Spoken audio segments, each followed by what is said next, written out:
Hang on, I just want to get this straight. Did you just like self-moisten your lips? Yep. Instead of putting on chapstick? And then I patted them. Are you familiar with ASMR? I know. I don't know what that is. Wait, what it's is something it? about mouth noises. And it's apparently a big thing on YouTube. Wait, but like a good thing? Like a sexy thing? Or like a disturbing thing? I don't know if it's about sex. I mean, I guess, I don't know. So it's not like a fetish thing? I mean, okay, it sounds kind of like a fetish thing, but I could be wrong. Anytime you abbreviate it, I think it's automatically a fetish. Yeah, that's true. What does ASMR stand for? I have no idea. But I do know it's a kind of... Assimilating sexual. No, I think the M... What did I say? AMSR? ASMR. Oh, because I was going to say maybe it's mouth sounds. I don't know. I can look it up. Assimilating. Hang on. Sexual mouth. I might regret this. You are going to fuck up your algorithm. What does maybe you will fuck up your ASMR stand for? Okay. All right. This Okay. Autonomous sensory meridian response. Oh. A There's term no sex used in to there. describe a tingling, static-like, or goosebump sensation You said the word tingling. in response to specific triggering audio or Nope. visual stimuli. Nope, I did not like that. These sensations are said to spread across the skull or down the back of the neck, and for some, down the spine or limbs. Ooh. Well, I did not appreciate the word tingling. It was not pleasant. Why millions of people are watching YouTube videos. This is from 2015. So apparently, as usual, I'm a little late to the punch. Not anymore, Rusty. That's old Rusty. That's old Rusty. Not regular, normal here, Rusty. Today, Rusty. I appreciate that. Well, I'm gonna try and manifest a better Rusty. Manifest a better way. I like it. Okay. So that's actually what I wanted to talk to you about today. Great. Again. But Okay. this time we're gonna do better. Okay. No, I think the first time was okay. I don't remember it. Possibly incoherent. We got the bad one out of our system. And that's without alcohol. That's wild. Yeah. I had coffee before, but we were pressed on time. Yes. And that makes it... I don't know. It probably was amazing. Really? Well, Yeah. I don't no delete idea. anything, so if it is great, then I'll just post that instead. And if it's terrible, we could do like a commentary episode where we listen to it and make fun of ourselves. Oh, I love that idea. I would really enjoy that. Actually, we should have our kids make fun of it. Oh, That would be amazing. that'd be rough. God, it'd be hilarious. I want that. Okay. I don't know if I do. I get roasted enough as is. That's the fun. So, okay, the best way to start this conversation off, as I learned from the last time we did this, very simple question. What does manifestation mean to you, April? Okay, manifestation for me, and this is just me. I have no idea what this means.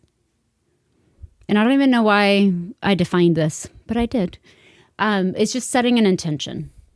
So setting an intention to where I want my energy to go, my focus, setting an intention that's connected to an outcome that I want in my life. And most of the time, it's related to an outcome that requires some becoming or changing of who I am to get something that I actually want out of life. It's a good answer.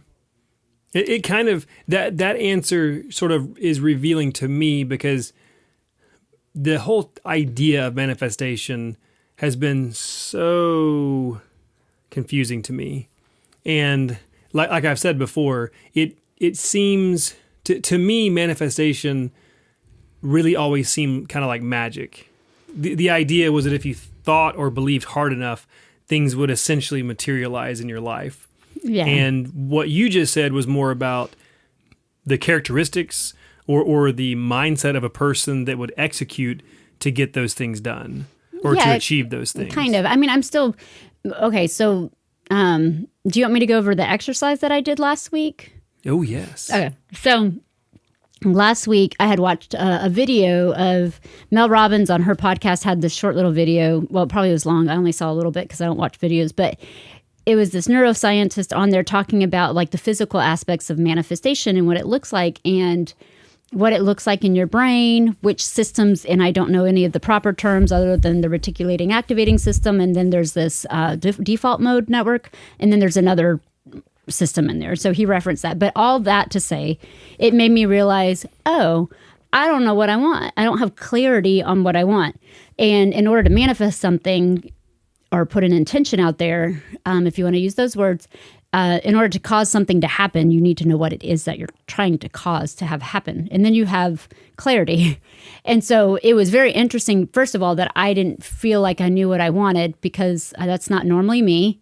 But because of the last few years, I kind of just had to let everything kind of fall to the wayside and not focus on what I wanted. So I could kind of detach myself from some bad mindsets.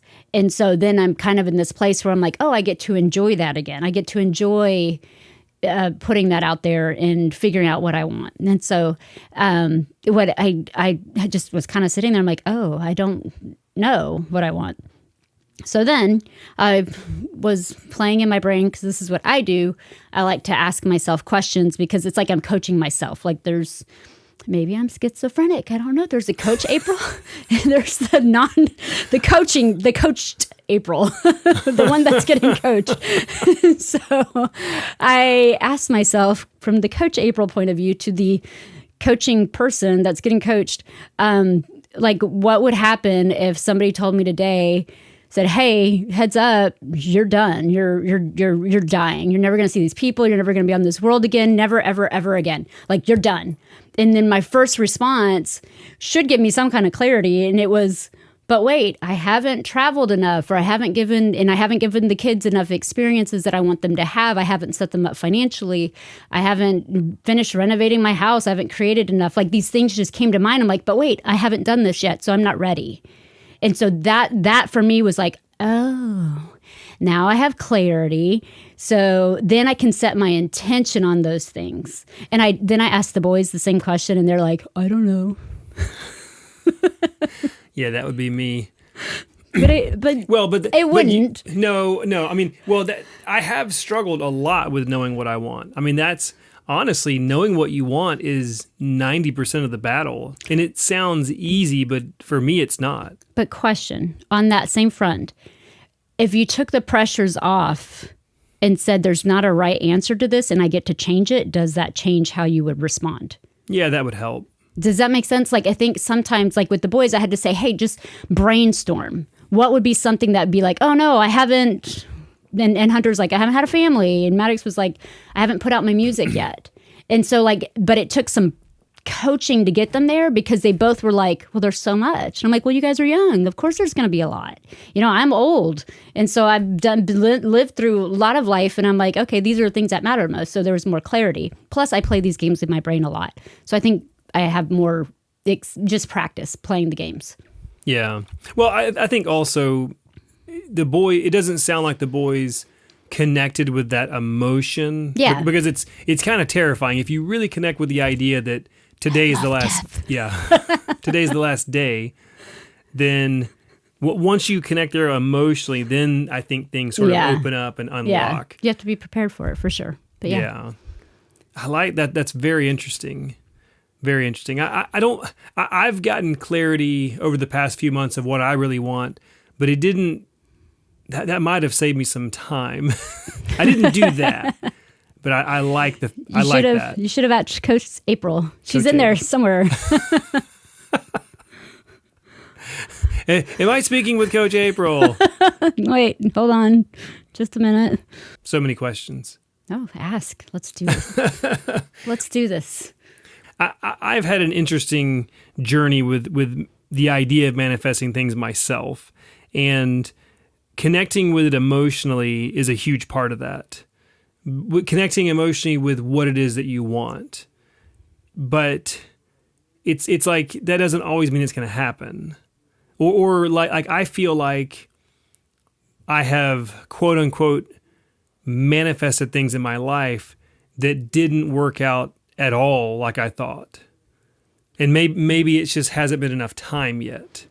So when you say that you've manifested things in your life and it hasn't worked out at all, or like you thought, are you saying that you manifested bad things, or that in your opinion you tried to manifest and it just hasn't happened yet? Yeah. What do you mean? Well, okay. So, basically the big example was trying to manifest or align with a certain direction that I could go for a career, and I had no guidance or I had no clarity on what to do. And then through meditation and praying and stuff, I feel like some things came my way that I was like, no, that's crazy. I've been thinking and praying about this, and this is this opportunity, and so I pursued that. Just all out, because I just took that as, hey, this is the answer. And I pursued that all out for 6, 7, 8 months. And then none of it worked out in the end. And I suppose later on it still could. Yeah, you're not at the end yet. Yeah. So you don't know where that plays out or what connections happen there. You don't know. Yeah. And honestly, maybe even calling that a manifestation isn't accurate, because what I needed was guidance and like direction on what to do, where to go. And so I guess I was sort of aligning myself with the universe, with God, to be ready to receive guidance. So maybe that's a different topic altogether. Yeah, I don't know. It could be. Guidance could be its own thing, I think. I don't know. Because I've always had the idea of manifesting something seemed more like magic to me. And it was more the idea of meditating and aligning, emotionally with something until it essentially materialized out of thin air. And like the answer that you gave was more like, well, it's about me becoming the person that I need to be to make those things happen. And that makes a lot more sense. But I think in that becoming, it's not, obviously there's intention that you set there. Obviously there's effort that you put into it, but it's not like, it's different than lifting like this heavy, heavy weight and just focus and just the lifting being the action. Does that make sense? There's more than the effort, because when on that video, on the Mel Robbins guy thing, the video that she had, he was talking about how, you write it down, you're thankful for it, you connect emotionally and you connect all your senses to it. And what that does, it puts it in the 3 different ways your brain interprets information. And I'm going to botch everything he said, but it's along the lines of that's how it creates the becoming in you. And so there's effort that you're putting into it, but it's not like you're trying not to sink on a boat type thing where you're holding on to a sinking boat. It's not like that. It's not in desperation.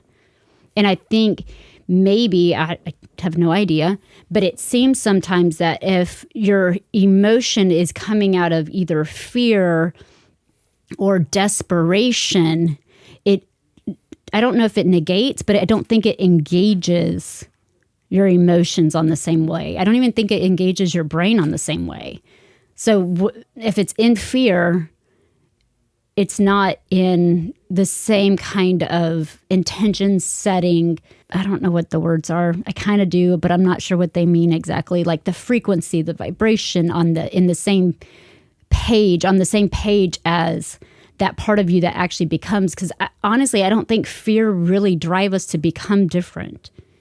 I think we become different through positive emotions. Fear might change some of our outside and some of our like the facade that we do, or we know that, okay, well, I can't say that around that person out of fear, But this other thing, which is more love, based in love, to me, it can really, truly change who you are because it's inspired.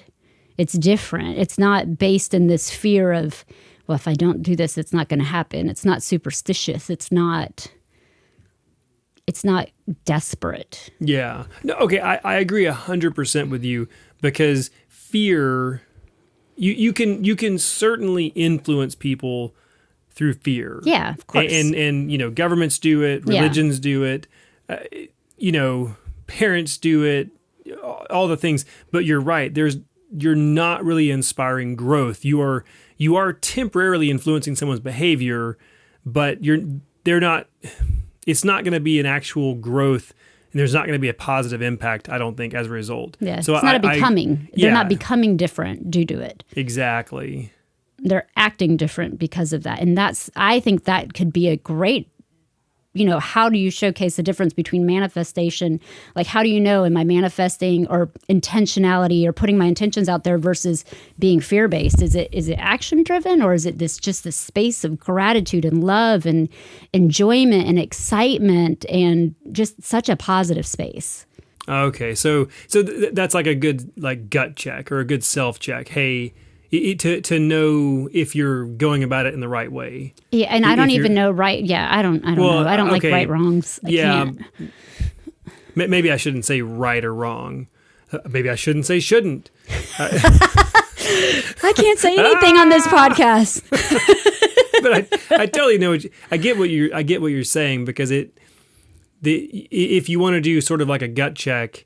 And then you say, well, am I coming at this with love or fear? Yeah. Because you're right. Because fear, if it's scarcity or desperation, in the example I was talking about, there was plenty of fear where I was at. Mm-hmm. And there was plenty of desperation. Yeah. Like, wow, I really, really need an answer here. Yeah.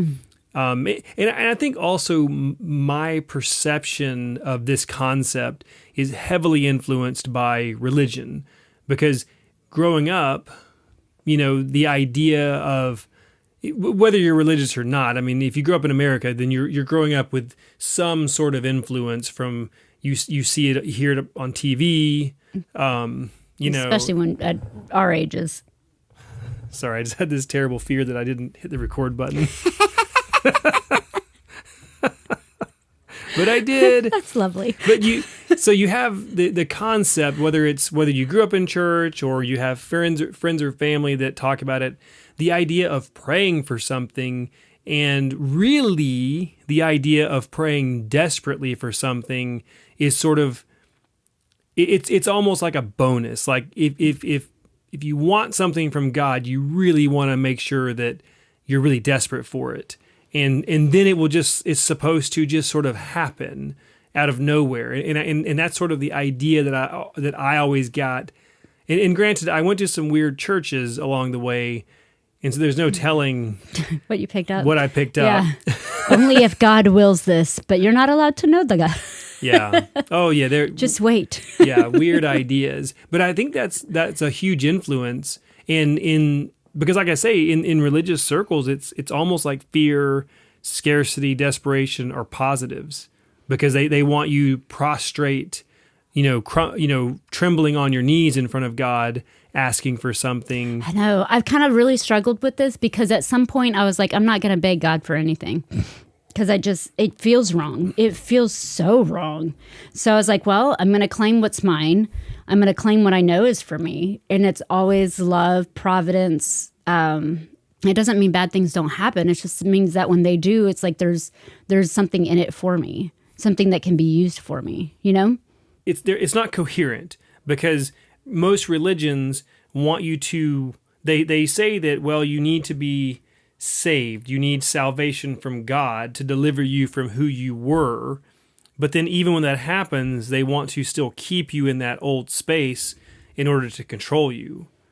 Does that make sense? Yeah, it can come across that way for sure. As opposed to saying, well, I mean, okay, cool. If we're going to believe what you're saying, then I'm a new creation. I'm a new creation. I'm free. Exactly. I live abundantly. Exactly. And it's like, and they're like, whoa, wait a minute. But you still do that. You still got to do what I tell you. And if you don't, you're still going to have these horrible consequences. And like, well, wait a minute. I thought, yeah. I know. I don't know. I came to a space where I was like, to me, manifestation, intentions, and prayer are all kind of the same thing. They all very much hold hands. And so, I don't know. I kind of go, and I don't have the answers. I'm not even going to come close to saying that. I just know that I go in and out of it. You were an expert. I said exactly the opposite. You promised. In my expert opinion. No, sorry. I'm saying that because April made that very clear before we started this. I am not an expert. I am not an expert. And I said, I do not claim to know any answers. I just like to play with this in my head. Yeah. Well, but okay, you're not an expert. I'm going to let you off the hook. Thank you. But I've seen you do this. Yeah. But back when I was a complete non-believer in any of this stuff, and I laughed at you for it. Did you laugh at me behind my back? No, because you didn't laugh at me in my face. No, we would joke about it. Okay, yeah, you would make fun of me. Yes. Yeah, we would joke about it. Yeah. And then along the way, I would see these things actually work out, and I'm like, okay, well, I can't. It's like that scene in Tremors.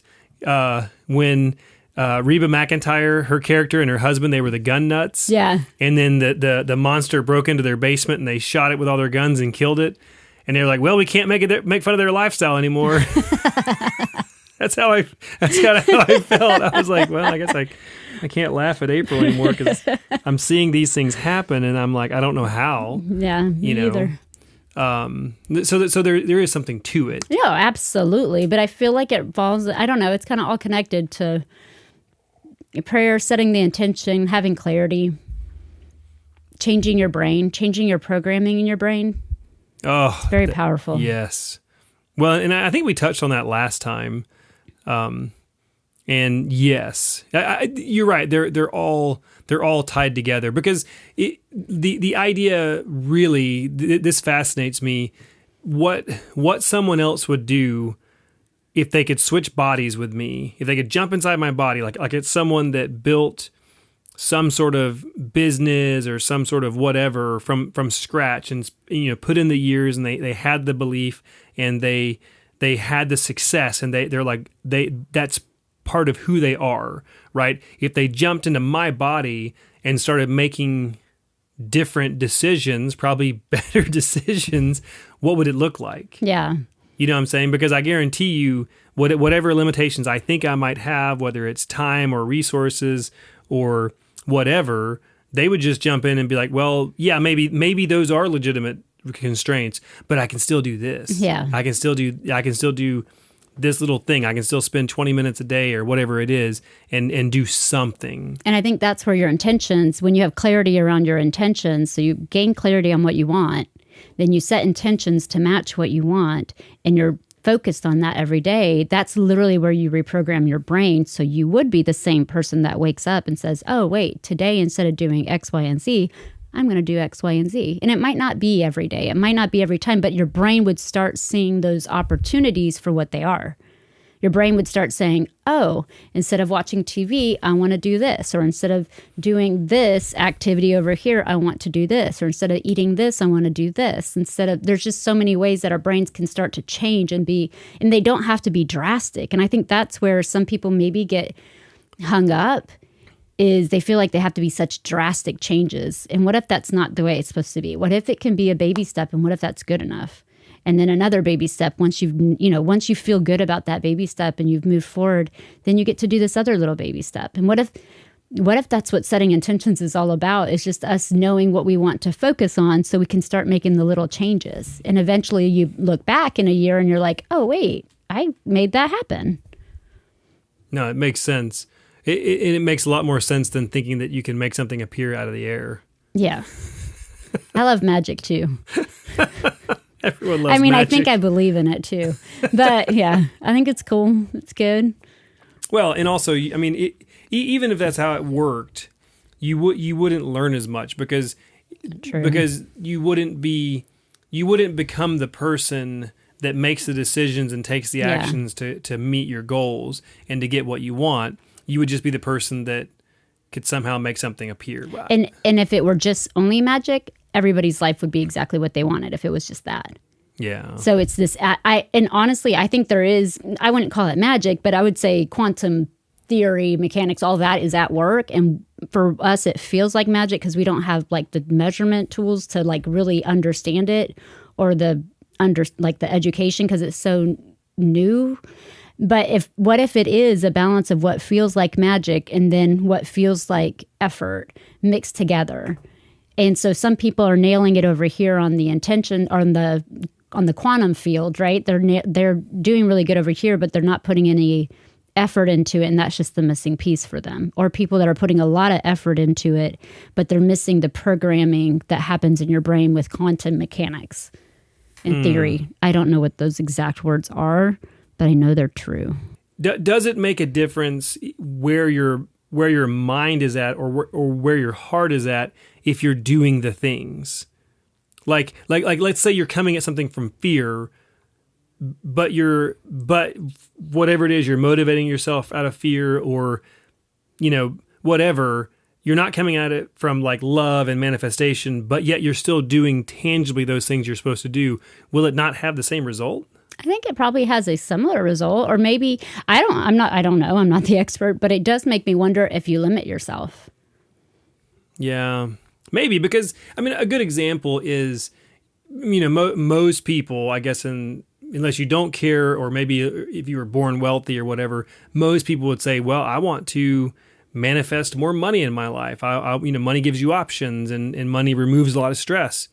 And so, but you could think of a million examples of people who aren't acting out of love and who don't give a shit about anything that we're saying, that become filthy rich. Yep. You know what I'm saying? And it doesn't hold them back. Yeah. At all. And a lot of people do that through very illegal means. And legal ones too. Yeah, legal or illegal. But I'm just saying, like if you look at the ones that are illegal, then obviously you could say, well, there's less love and positivity involved in that because they're doing horrible things to make this money, but it still works. Yeah. And so but maybe they love themselves so much that it's okay because they're like full of love for themselves. It makes you wonder. I'm not saying morally okay. I'm just saying, is that how it works? That they believe that they can, so they can? Yeah. It's not about right or wrong at that point. It's just the fact, or do they believe that they can, so they can? Yeah. At the end of the day, whereas other people are laden down with all this self-doubt and whatever, and those people are so arrogant, they're like, I can do this. Yeah. Because I don't know. No. I see what you mean, because it's not about deserving it. Mm-mm. It's not about being a good person. Ultimately, it's about execution. It's about execution. Yeah. It's clarity. About deciding what you want. Clarity and execution, because you can do a lot of things, but not have clarity on your focus and not end up in the right place. Wow. Knowing what you want is so powerful. I think it changes everything. Well, and it's so damn hard to And it's energizing. find. Yes. Because then you know what you're shooting for. Then if something gets in your way, you can see it as, oh, that's an obstacle. We'll deal with it over here, whatever, and keep moving. And you're still like on the right track. You're not getting distracted by that obstacle as like, well, what am I supposed to do with this? Is this, it's not like in your way. You're not trying to decide if that obstacle is now your new purpose in life. So you get to move it to the side and be like, that's not what it is. That's not part of what I want in my life. I'm curating my life like an art gallery, like I would an art gallery. Like, what do I want to see when I walk into an art gallery of my favorite painters and my favorite artists, my favorite musicians, and curate my life that same way. And that's what clarity gives you. Oh, man. What you just said about not letting an obstacle in your life be mistaken for your purpose, that is crazy, crazy deep. It really is. I have experienced this. I lived that one. Yeah. You mean experienced it watching me do it? No, I have experienced it for myself. Wow. That is that really, you said that and I was like, oh, I've done that. Yeah. I mean, I may be doing that. I don't know. Right now. How do I know? No, seriously. Clarity. Well, and like you said at the beginning, you basically got yourself into an emotional state where you felt like you were really going to die the next day or that night or something, like it really was your last day, and that unlocked it. And maybe that's one of the fastest ways to gain clarity. Okay, so here is something is interesting about that.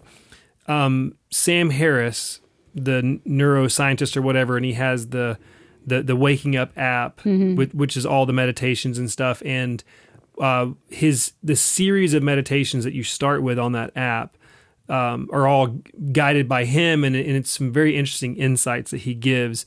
And one piece of advice that he gives is that what he does personally, if he's having a difficult time getting into a space of gratitude, or if he feels like just in general he's not appreciating his life enough, he will, this sounds awful, and I'm superstitious, so it's hard for me to wrap my mind around, but he literally will pretend and put himself into the mindset that his family is all dead.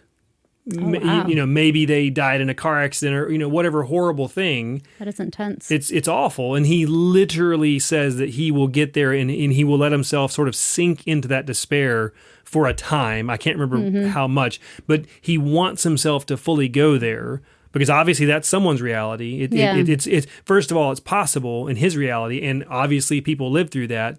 And then he pulls himself out of that space by being thankful that, it was just a bad dream, basically. It was sort of like the Christmas movies where the ghost of Christmas Future scares, Ebenezer Scrooge or whatever, sort of like that dynamic. And he's like, it works. It's gut-wrenching, but it really does connect you like, oh my God, thank God you're thankful for what I have. Yeah, exactly. Yeah. And that's what, when you said that about sort of like pretending this was your last day on earth, it's kind of like that. You kind of, maybe, okay, so I guess the question is, did the clarity come when you realize that it's not your last day, or? No, for me, literally, I pretended like, okay, say a messenger came and gave me a note and like, today is your last day. What is your first immediate reaction of, oh man, I haven't gotten to do this, and what that was. And I was a little surprised by some of it. It was funny. Yeah, okay. Well, that's fascinating. Yeah, finding clarity, that has been something I've struggled with so much.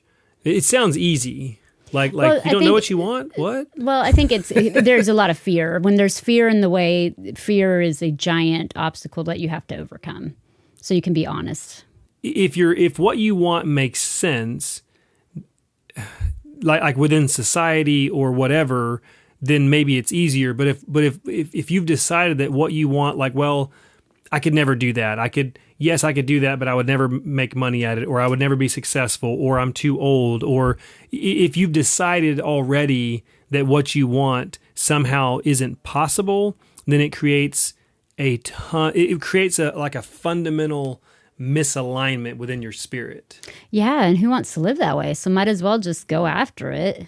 Exactly, because it, like deep down, what you're truly wanting. Like you could look at it from a spiritual point of view and say that's what your soul wants, or I guess if you were into psychology, you could break it down between the different parts of your psyche, and I don't remember what they're called, or I do, but I'll get them wrong. But either way, there's a misalignment. There's like, this is what I really want, and then the other part of your brain is like, no, and then you're like, and it probably creates all kinds of other like negative. But you have to go through all of that in order to get to the outcome, because I think that's messy for everybody. I think it's always messy to have clarity and to face your power, because I really feel like most people are scared of their power. What does that mean? Their gift. Meaning what they really want in life. Yeah. I feel like everybody, like let's say everybody has something to give to the world, but they're scared of it. I believe that. It's almost time.